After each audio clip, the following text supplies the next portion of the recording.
I slept with my sister's husbands because of the issues they were going through. I think I helped them while my sister thinks otherwise. I, 29F, find myself in a complicated and difficult situation that has strained my relationship with my sister, 31F. I recently slept with her husband, and now she refuses to speak to me. However, I genuinely believe that I am not solely to blame for the fallout, and I need an impartial judgment on whether I am the asshole in this scenario. Prior to the incident, I noticed some questionable behavior from my brother-in-law, 33M, towards me. Feeling concerned about my sister's well-being, I decided to address the issue with her. However, she dismissed my concerns, leaving me unsure of how to proceed. My sister works as a flight attendant and is gone more than she is at home. My Bill recently lost his job and was feeling depressed. During one of her frequent absences from home, she asked me to keep her husband company. She trusted me and didn't believe the warnings that I gave her before about his behavior towards me, but I saw this as an opportunity to support their marriage and help them rebuild their connection. Unfortunately, as we spent more time together, our bond deepened, and we eventually crossed a line that should never have been crossed. We had both been drinking and he was complaining to me about the troubles in their marriage and how he hasn't been for a while. He was crying and I decided to comfort him. One thing led to another and we did the unthinkable. I woke up realizing the nature of what I did and immediately realized the nature of what had happened. We both were so intoxicated that we stupidly ended up falling all asleep. I awoke to my sister screaming and hitting the both of us screaming, "How could you do this to me? We're sisters, I trusted you?" She wouldn't even give me a chance to explain and kicked me out of the house. Now, my sister refuses to speak to me. She has filed for divorce. Our parents are siding with her, saying that I violated every family moral. However, I believe that there are multiple factors at play here, and I am not the only one responsible for the breakdown of their marriage. While I acknowledge my mistake, I also question why my sister failed to address the issues in her relationship and why she left her husband in my care without setting clear boundaries. I do feel a sense of guilt and remorse for my actions, but I also recognize that my sister and her husband had their fair share of problems. It's unfair to place all the blame on me when there were underlying issues that existed long before our involvement. That being said, I understand my sister's anger and hurt. I am willing to accept responsibility for my actions and make amends, but I also believe that it is crucial for her to acknowledge her role in this situation. Rebuilding trust and repairing our relationship will require open and honest communication from both parties. In sharing my story, I hope for an unbiased judgment and guidance on how to navigate this difficult situation. Ida for sleeping with my sister's husband? Update 1. Okay guys, I get it. You guys have ripped me apart in the comments, and yeah, I admit I messed up. After deeply reflecting on my actions and seeking advice from others, I have come to realize the extent of the hurt and damage I caused to my sister. I genuinely regret my behavior and am now fully aware that I was in the wrong. There's no excuse for what I did, and I think I was trying to excuse my actions because the thought of it all weighs too painful. Last night after reading comments, I mustered up the courage to reach out and apologize to my sister.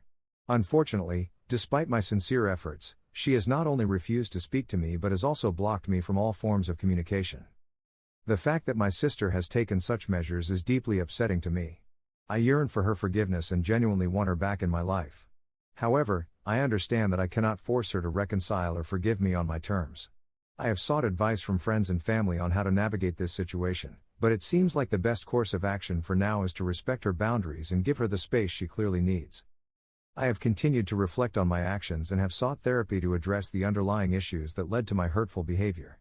I found some online and plan on calling soon to get started up to help figure out the root for my behavior.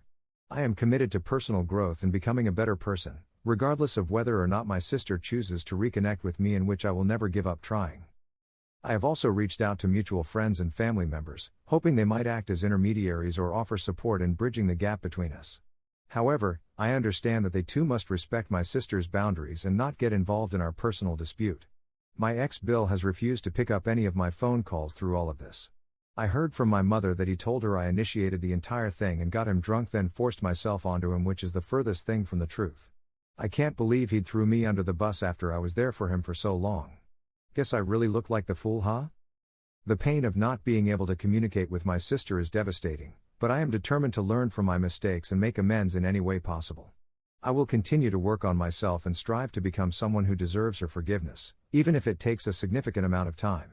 To say the past few months has been insane is an understatement. I feel like my entire world has caved in. While I hold on to hope that one day my sister will be willing to reopen the lines of communication, I also acknowledge the possibility that she may never want to speak to me again. Regardless, I will continue to grow, learn, and reflect on my actions, knowing that healing and reconciliation are processes that cannot be rushed or forced. I hope my sister sees my remorse and my effort to grow. I will update if anything further happens. Some interesting comments. Medical Collar 2678 says, your logic is their relationship was already failing, so your sister should take responsibility. Let me ask you a question using your own logic. Let's say your car is older and needs some work done. If I come up and steal your car GTA style, and I total it, would you be at fault for the crash cause the car was already failing, or would it be me because I'm the one that took it and couldn't control the car and crashed? See how dumb that sounds? If it was failing, then your job was to help your sister get through this and guide her towards counseling or a divorce. Instead, you guided your way into his pants. I think it's more to the story, and the more to the story is you had feelings for the bill for a while, and this drunk behavior made you act on it. You give off golden child energy in which you've rarely been held accountable. Oh, and if my comment wasn't clear enough, you're the asshole. Com Froyo says, this has to be a troll post rage bait. Op says, how am I baiting? Do you need to see screenshots between my sister and I? I feel bad, yes. My point, I shouldn't be completely at fault here. I'm not trying to be a victim. Screenshots of a text conversation with Op's sister. Test messages. Lindsay, I am extremely sorry. I haven't been able to eat, sleep, or function since this has all happened.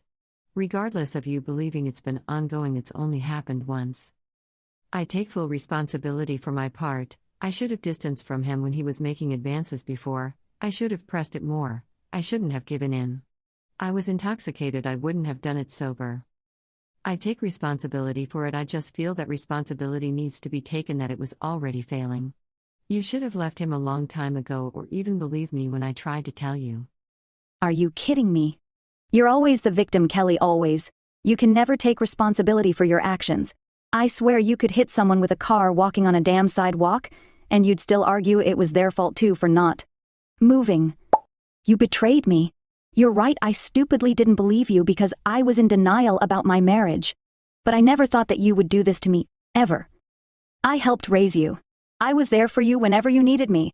I forgave you for the upbringing we had, with you always being the favorite. You cannot handle the fact the mom and dad are siding with me for once. I never want to see you again. You are no longer my sister. I am sorry. I never meant to hurt you. I am not trying to play the victim at all. I take responsibility. But why am I getting the most heat here? He's just as at fault. All I am saying is that you should have left him or been actively trying to fix the relationship, or it wouldn't have gotten this far. But that still does not excuse my behavior. I am the worst. I just don't understand why I get the most heat. Because you are my sister. Men come and go. I am not going back and forth.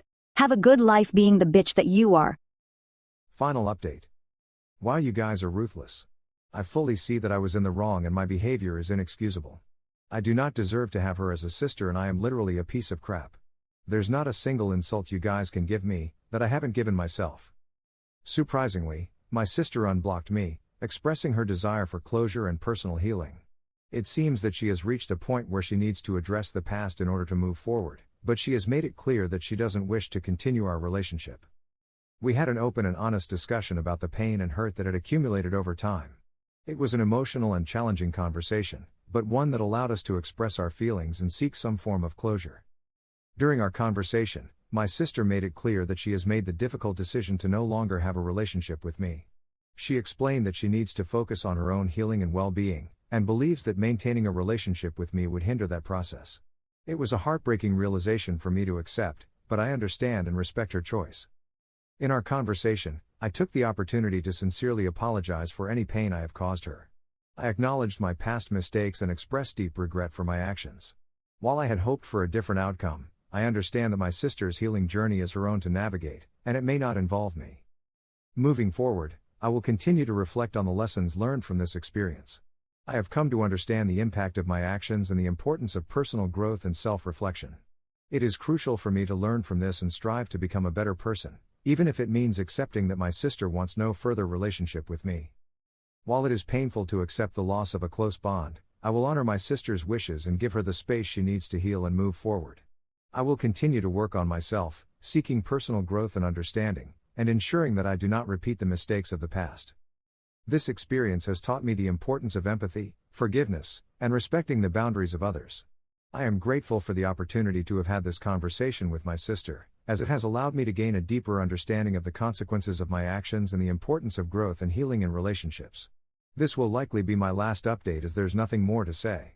I lost my sister and the respect of the people closest to me.